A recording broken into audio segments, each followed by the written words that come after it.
বর্তমান সময়ে ভাইরাল কেকগুলোর মধ্যে ব্লুবেরি কেক অন্যতম ভাইরাল একটা কেক। তবে ভাইরাল কেকগুলো কি আদৌ অথেন্টিক ব্লুবেরি কেক? আসসালামু আলাইকুম এভরিওয়ান। বরাবরের মতোই আজকে আমি আপনাদেরকে ব্লুবেরি কেকের টু জেড একটা রেসিপি শেয়ার করব। অথেন্টিক স্পঞ্জ কেক বেস কিভাবে তৈরি করতে হয়, এটাকে অ্যাসেম্বল কিভাবে করতে হয়, একদম টু জেড বলতে গেলে ক্লাস আকারে শেয়ার করেছি। এর সাথে আমি শেয়ার করব যে বেঁচে যাওয়া ক্রিম আপনারা কিভাবে সংরক্ষণ করবেন এবং সেটা দিয়ে পুনরায় কিভাবে কেক ডেকোরেশন করবেন বা কাজে লাগাতে পারেন, সবকিছু শেয়ার করেছি এই ভিডিওতে। এছাড়াও হোয়াইট চকলেট গানাশ কিভাবে পারফেক্টলি তৈরি করবেন ড্রিপিং এর জন্য সেটাও শেয়ার করেছি এই ভিডিওতে। এছাড়া এই কেকের বিজনেস আইডিয়া সম্পর্কে এবং দাম সম্পর্কেও উল্লেখ করেছি এই ভিডিওতে। তো বলতে গেলে all in one combo package যেরকম হয় ঠিক সেরকম ব্লুবেরি কেকের টু জেড শিখতে পারবেন এই ভিডিওর মাধ্যমে। ১ পাউন্ড ওজনের ব্লুবেরি কেকের রেসিপি শেখাবো। তার জন্য আমাদের প্রথমে কেক বেসটা তৈরি করতে হবে। শুকনো উপকরণ চেলে নিচ্ছি। এখানে ২ ডিমের জন্য ময়দা দিয়ে নিয়েছি ১/২ কাপ পরিমাণ। আর দিচ্ছি ১ টেবিল চামচ পরিমাণ কর্নফ্লাওয়ার। আর দিব ১/২ চা চামচ পরিমাণ বেকিং পাউডার।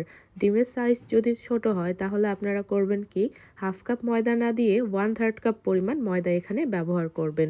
কর্নফ্লাওয়ার না থাকলে স্কিপ করতে পারেন, তবে কর্নফ্লাওয়ার দিলে ময়দার গ্লুটেন ভেঙে যায়, কেকটার টেক্সচার এবং সফটনেস অনেকাংশে বেড়ে যায়, মানে সুন্দর হয়। তো ৩টা শুকনো উপকরণ একসাথে চেলে নিয়ে এখন মিশিয়ে নিয়ে একপাশে সরিয়ে রেখে দিচ্ছি। এদিকে শুকনো একটা বাটিতে রুমের স্বাভাবিক তাপমাত্রায় থাকা ২টো ডিম ভেঙে নিয়েছি। এখান থেকে ডিমের কুসুম দুটো সাবধানে আলাদা করে নিতে হবে। কুসুম আলাদা করার সময় লক্ষ্য রাখতে হবে ডিমের সাদা অংশে যেন কোনোভাবে কুসুমটা না পড়ে, অর্থাৎ কুসুমটা যেন না ভাঙে, সাবধানে তুলে নিতে হবে। ডিমের সাদা অংশটাকে বিট করব। বিটার স্পিড ১ এ দিয়ে ১০ থেকে ১৫ সেকেন্ড মতো, অর্থাৎ একটু ক্লাউডি ভাব করে নিব বা ফেনা করে নিব। প্রথমে চিনি বাদে ডিমের সাদা অংশটাকে একটু ফেনা ফেনা করে নিলে পরবর্তীতে চিনি দিয়ে বিট করলে দেখা যায় যে এই ডিমের ফোমটাতে কোনো রকম এয়ার বাবলস ক্রিয়েট হয় না। এই পর্যায়ে দিলাম 1/3 কাপ পরিমাণ আস্ত দানার চিনি। এখন বিট করব যতক্ষণ না চিনিটা পুরোপুরি গলে যাচ্ছে, ডিমের সাদা অংশটা পারফেক্ট ফোমে পরিণত হচ্ছে। বিটার স্পিডটা কিন্তু বাড়ানো যাবে না। বিটার স্পিড বাড়ালে তাড়াতাড়ি ফোমটা হয়ে যায় বা এয়ার বাবলস হয়, চিনিটা গলতে চায় না। প্রথম থেকে শেষ অবধি একে দিয়ে বিট করে নিব আমি এভাবে। আর বিটার দিয়ে বিট করছেন তাই বলেই যে আপনাদেরকে এলো পাথারি বিট করতে হবে এমনটা না। ক্লকওয়াইজ আমাদেরকে বিট করে নিতে হবে, মানে একদিক ঘুরিয়ে ঘুরিয়ে বিট করে নিতে হবে। বিট করতে করতে দেখবেন যে সুন্দর একটা স্মুথ ফোম তৈরি হয়ে যাবে। আপনার বিটারের কাঁটাটা উঠিয়ে এরকম চেক করে নেবেন। যদি দেখেন যে সুন্দর স্টিফ হয়ে আছে, সফট স্টিফ পিক, একটা দাগ টানলে মিশে যাচ্ছে না, তখন বুঝে নিতে হবে যে হয়ে গেছে, এর থেকে বেশি বিট করা যাবে না। এই পর্যায়ে কুসুম অ্যাড করে দিতে হবে। আর দিতে হবে ব্লুবেরি কেকের জন্য ব্লুবেরি ইমালশন। এখানে 1/2 চা চামচ ব্লুবেরি ইমালশন আমি দিয়ে দিলাম। ব্লুবেরি ইমালশন, ব্লুবেরি ফিলিং সবকিছুই আপনারা আমাদের কাছেই পেয়ে যাবেন। ইমালশন এবং কুসুমটা দিয়ে জাস্ট ৫ থেকে ১০ সেকেন্ড বিটার স্পিড ১ এ দিয়ে মিশিয়ে নিয়েছি। ওভার মিক্স করা যাবে না, তাহলে ফোমটা একেবারেই পাতলা হয়ে যাবে। এই পর্যায়ে বিটার অফ করে দিয়ে আমি শুকনো উপকরণ সম্পূর্ণটাই দিয়ে দিলাম। এখন স্পঞ্জ কেকের ব্যাটার যেভাবে আমরা তৈরি করি ঠিক সেভাবেই এটা আমাদেরকে তৈরি করে নিতে হবে, কেননা এটা ব্লুবেরি স্পঞ্জ কেক, এটা ময়েস্ট কেক না। তো একদিক ঘুরিয়ে ঘুরিয়ে আলতো হাতে ফোল্ডিং মেথডে সাবধানে আমাদেরকে মিশিয়ে নিতে হবে, যাতে করে আমরা ডিমের যে ফোমটা রেডি করেছি সেইটা বসে না যায়। ডিমের ফোম যদি বসে যায় তাহলে কিন্তু কেকটা ফুলবে না। এটা আমি বারবার আপনাদেরকে প্রতিটা স্পঞ্জ কেকের ভিডিওতে বলি। তারপরেও অনেকেই দেখা যায় যে এই সময়টাতে এসে ভুল করে ফেলেন। তো আমার এখানে মিশিয়ে নেওয়া হয়ে গেছে। লাস্ট পর্যায়ে আমি একটু স্প্যাচুলা দিয়ে ফোল্ড করে করে চেক করে নিচ্ছি নিচে কোনো শুকনো উপকরণ দলা পাকিয়ে আছে কিনা। তো এভাবে ফোল্ড করে করে একটু চেক করে নিবেন। যদি শুকনো উপকরণ দলা পাকিয়ে থাকে সেটা আলতো হাতে আমাদেরকে মিশিয়ে নিতে হবে। তো আমার এখানে সম্পূর্ণ ব্যাটার মিশিয়ে নেওয়া হয়ে গেছে। আমি এই কেকটাকে ৬ ইঞ্চি একটা রাউন্ড মোল্ডে বেক করব। মোল্ডের নিচে একটা বেকিং পেপার বিছিয়ে নিয়েছি। তো সম্পূর্ণ ব্যাটারটুকু ঢেলে হালকাভাবে একটু ট্যাপ করে নিব। এরপর আমি চুলাতেই বেক করে নিব। কারেন্টের চুলায় যদিও বা আমি বেক করব, আমারটা ইনফ্রারেড চুলা। তো আমি প্রথমে পাতিলটাকে ঢাকনা সহকারে ১৮০০ দিয়ে বেশ খানিকক্ষণ ধরে গরম করে নিয়েছি ৫ মিনিটের জন্য। এরপর একটা স্ট্যান্ড দিয়ে তারপরে মোল্ড বসিয়ে দিলাম। এখন ঢাকনা দিয়ে ঢেকে দিচ্ছি। ঢাকনার ছিদ্রটা বন্ধ করে দিতে হবে। আর চুলার আঁচটা আমি ৯০০-তে করে দিচ্ছি। ৯০০-তে দিয়ে বেক করব ২০ থেকে ২৫ মিনিট। আর যেহেতু ট্রান্সপারেন্ট ঢাকনা ইউজ করেছি তাই বোঝাই যাবে কেকটা কতটুকু হলো না হলো, সেজন্য আর কি। আর কারেন্টের চুলার তারতম্য ভেদে আপনারা টাইমটা মিডিয়ামে দিয়ে রাখবেন, কারো 800 হলে 800-তে দিয়ে রাখবেন। তো আমার এখানে 25 মিনিটের মাথায় কিন্তু কেকটা হয়ে গেছে। মাশাআল্লাহ, দেখতেই পাচ্ছেন কত সুন্দরভাবে বেক হয়েছে। আবারও বলছি, চুলার তারতম্য ভেদে টেম্পারেচারটা কম বেশি লাগতে পারে, তো সেটা বুঝে শুনে আপনাদেরকে দিয়ে নিতে হবে। কেকটা আমি এখন বের করে গরম গরম ঢেকে রাখছি। আর এখন আমি হোয়াইট চকলেট গানাশ তৈরি করে নিব। 70 গ্রাম মতো নিয়েছি হোয়াইট চকলেট। এর সাথে আমি অর্ধেক পরিমাণ দিয়ে দিব হুইপিং ক্রিম, মানে 35 গ্রামেরও কম দিব অবশ্য। 30 গ্রাম পরিমাণ হুইপ ক্রিম দিয়ে নিচ্ছি। আর অবশ্যই তরল ক্রিমটা ব্যবহার করতে হবে এখানে। তো আমি আলাদা করে আগে থেকেই ক্রিম বের করে রেখেছিলাম। রুম টেম্পারেচারে যখন চলে এসেছে তখন ক্রিমটা আমি চকলেটের ভেতর দিয়ে নিয়েছি। 30 গ্রাম হলো এখানে হুইপিং ক্রিম, আর 70 গ্রাম নিয়েছি হোয়াইট চকলেট। এখন এই দুটোকে ডাবল বয়লার প্রসেসে মেল্ট করে নিব। আপনারা চাইলে মাইক্রোওয়েভ ওভেনেও মেল্ট করে নিতে পারেন। আমি গরম পানির পাত্রের উপরে রেখে চকলেট গানাশটা রেডি করে রেখেছি। তো কালার মেশাবো এখন। তার আগে একটু সাদা কালার মিশিয়ে নিচ্ছি। হোয়াইট চকলেট গানাশের সাথে সাদা কালার মেশালে হয় কি, যে কোনো কালার পরবর্তীতে মেশালে সেই কালারটা ফোটে ভালো। হোয়াইট চকলেট গানাশটা যেহেতু একটু ক্রিম কালারের হয়ে থাকে, সেজন্য এখানে আমি হোয়াইট কালারটা ব্যবহার করেছি, এতে করে গানাশটা দেখতে সাদা লাগবে। এখন আমি এর সাথে আরও কালার অ্যাড করব, অর্থাৎ ব্লুবেরি কেকের জন্য একটু বেগুনি টাইপের কালার তৈরি করব। সরাসরি পার্পল কালার দিয়েও কিন্তু এই বেগুনি কালার তৈরি করা যায়, তবে আজকে অন্যভাবে তৈরি করা দেখাচ্ছি। প্রথমে আমি ব্লু কালার দিয়ে দিলাম কয়েক ফোঁটা মতো। আর এখানে চাইনিজ একটা ব্লু কালার ব্যবহার করেছি, নেভি ব্লু কালার, এটার নাম সঠিক আমি জানি না। তার সাথে 2-1 ফোঁটা মতো রেড কালার দিচ্ছি, আর রেড কালারটা রেডম্যান ব্র্যান্ডের। তো রেড কালার এবং ব্লু কালারের কম্বিনেশনে খুবই সুন্দর একটা বেগুনি কালার আসে, তবে এখানে রেড কালারের পরিমাণটা বেশি হয়েছে, যার জন্য দেখেন কীরকম একটা পেঁয়াজ টাইপের কালার এসেছে। তাই আমি আবারও নেভি ব্লু কালারটা দিয়ে নিলাম। দিয়ে খুব ভালো মতো মিশিয়ে নিলে আমার কাঙ্ক্ষিত যে কালারটা আমি চাচ্ছিলাম, ব্লুবেরি ফিলিংয়ের যেরকম কালার হয় ঠিক সেরকম একটা বেগুনি কালার এখানে তৈরি করে নিয়েছি। তো এই হোয়াইট চকলেট গানাশটা আমি কেক ডেকোরেশনের কাজে ব্যবহার করব, অর্থাৎ ড্রিপিংয়ের কাজে ব্যবহার করব। তো এটা একপাশে থাক, এরই মাঝে আমার কেকটাও ঠান্ডা হয়ে গেছে। মাশাআল্লাহ, দেখুন দিনের আলোতে কেকটা দেখতে মাশাআল্লাহ কত সুন্দর লাগছে। উপরটা একদম চুপসায়নি, ঠিক যেমনটা ছিল বেক হওয়ার পরে ঠিক তেমনটাই আছে। তো আমি ডিমোল্ড করে নিচ্ছি। এখন বেকিং পেপারটাও সরিয়ে নিলাম। দেখুন মাশাআল্লাহ কেকটা কতটা সফট হয়েছে। এখন আমি কেকটাকে 3টা ভাগে ভাগ করে নিচ্ছি, তবে আপনারা চাইলে 2টা ভাগেও ভাগ করে নিতে পারেন। আর কেক স্লাইস করার সময় অবশ্যই ব্রেড নাইফ বা কেক স্লাইসার ইউজ করবেন, এতে করে প্রতিটা লেয়ার সমান হয়। তো দেখুন মাশাআল্লাহ আমি 3টা ভাগ করে নিয়েছি। ভেতর থেকেও কেকটা কতটা পারফেক্ট হয়েছে। তো যাই হোক, কেকটা একপাশে রেখে দিলাম। আর এখন আমি আপনাদেরকে আরেকটা টেকনিক শিখিয়ে দেই, সেটা হচ্ছে অনেকেই ভাবেন যে ক্রিম বেঁচে গেলে সেইটা দিয়ে কি করব, এই নিয়ে যেন আপনাদের প্রশ্নের শেষ নেই বা চিন্তারও শেষ নেই। তো আমার এই ক্রিমটা 1 সপ্তাহ আগের ক্রিম। তো আমি এটাকে ডিপ ফ্রিজে রেখে দিয়েছিলাম।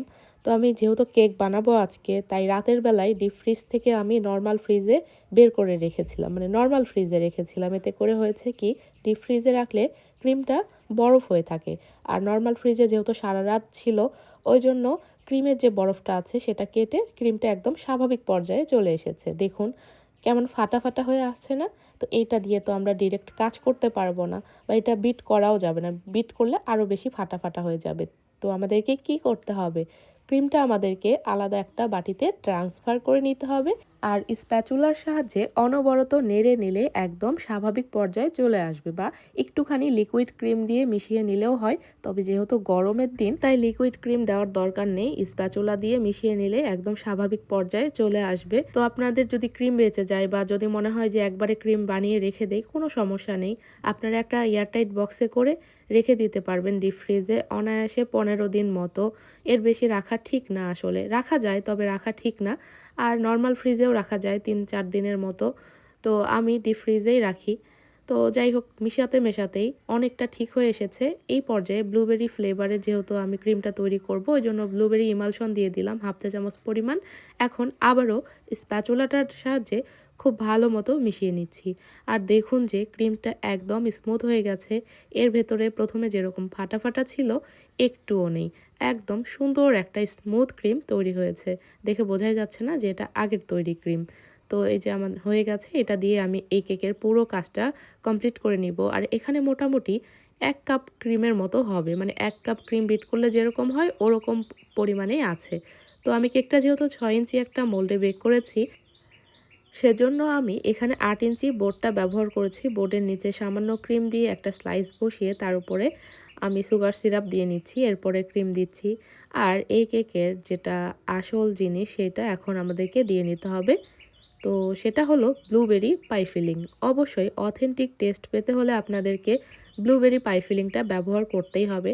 তা না হলে ভ্যানিলা কেকের মতোই আপনাদের কাছে স্বাদ লাগবে। মানে ব্লুবেরি কেকের টেস্ট পাবেন না।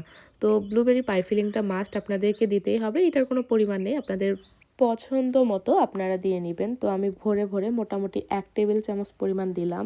তো ২ টা লেয়ারে মোট ২ টেবিল চামচ মতো আমি ব্লুবেরি পাই ফিলিংটা ব্যবহার করব। আর স্পঞ্জ কেক রেগুলার যেরকম কেকগুলা হয় ওরকমই, জাস্ট ফ্লেভারটা চেঞ্জ হবে। যারা বুদ্ধিমান তারা ভ্যানিলা শিখলে সব ধরনের স্পঞ্জ বেজই তৈরি করতে পারবেন। স্পঞ্জ কেক আসলে অনেক সহজ একটা কেক। মানে এটার রেসিপিতে আহামরি অনেক কিছু যে অ্যাড করতে হয় এমনটা না। যেমন ময়েস্ট কেক, স্পঞ্জ কেক পুরোপুরি আলাদা কেক। তো ময়েস্ট কেকের রেসিপি এক ধরনের হয়, স্পঞ্জ কেকের রেসিপি এক ধরনের হয়। তো এক ধরনের স্পঞ্জ শিখলেই সব ধরনের স্পঞ্জ বানানো যায়, কিন্তু ময়েস্ট কেক এক ধরনের শিখলে সব ধরনের বানানো যায় না, একটু ভেরিয়েশন আছে। তো কথা বলতে বলতেই আমি কেকটাকে অল্প ক্রিম দিয়ে ক্রাম কোট করে নিয়েছি। এরপরে আমি ফাইনাল ক্রিমটা একটা পাইপিং ব্যাগের সাহায্যে দিয়ে নিচ্ছি। এতে করে আমার ফাইনাল ফিনিশিংটা দিতে সময় কম লাগবে। এছাড়া ক্রিমের পরিমাণ অল্প দিয়ে আমি ফিনিশিংটা দিয়ে নিতে পারবো। আমি এখানে ট্রপিক্যাল হুইপড ক্রিমটা ব্যবহার করেছি। তো ট্রপিক্যাল হুইপড ক্রিম দিয়ে বানানো কেকগুলোর কস্টিং একটু কম আসে ভিভো রেড বা এভার হুইপড ক্রিম দিয়ে বানানো কেকের থেকে কম আসে। তো নর্মালি বেসিক ভ্যানিলা একটা স্পঞ্জ কেক ৫০০ থেকে ৬০০ টাকা পাউন্ড হিসেবে সেল করা যায় ট্রপিক্যাল ক্রিম ব্যবহার করে। তো ব্লুবেরি কেকের ক্ষেত্রে আমি যেটা রাখি সেটাই বলবো। আমি ব্লুবেরি কেক ৮০০ টাকা পাউন্ড হিসেবে সেল করি। কেন করি? এখানে যে ব্লুবেরি ফিলিংটা ইউজ করা হয় সেটার দামই অনেক। ১০০ গ্রামের দাম নেয় ২০০ টাকা। তো মোটামুটি ৩০ থেকে ৪০ গ্রাম মতো ফিলিং এখানে ব্যবহার করা হয়। তো সেটার দাম আছে। তার সাথে আমার প্রতিটা ব্লুবেরি কেকের সাথে আমি এরকম হোয়াইট চকলেট গানাশ ইউজ করি। তো সব মিলিয়ে দেখা যায় যে আমি বাড়তি ২০০ টাকা রাখি। অর্থাৎ ভ্যানিলা যদি আমি ৬০০ টাকা পাউন্ড হিসেবে সেল করি, ব্লুবেরি আমি ৮০০ টাকা হিসেবে সেল করি। শুধু ব্লুবেরি না, অরেঞ্জ কেকটাও আমি ৮০০ টাকা পাউন্ড হিসেবে সেল করি। এরপর lemon sponge cake, strawberry sponge cake যেগুলোতে ফিলিং ব্যবহার করতে হয়, এই ধরনের কেকগুলো সব আমি ৮০০ টাকা পাউন্ড হিসেবে সেল করি।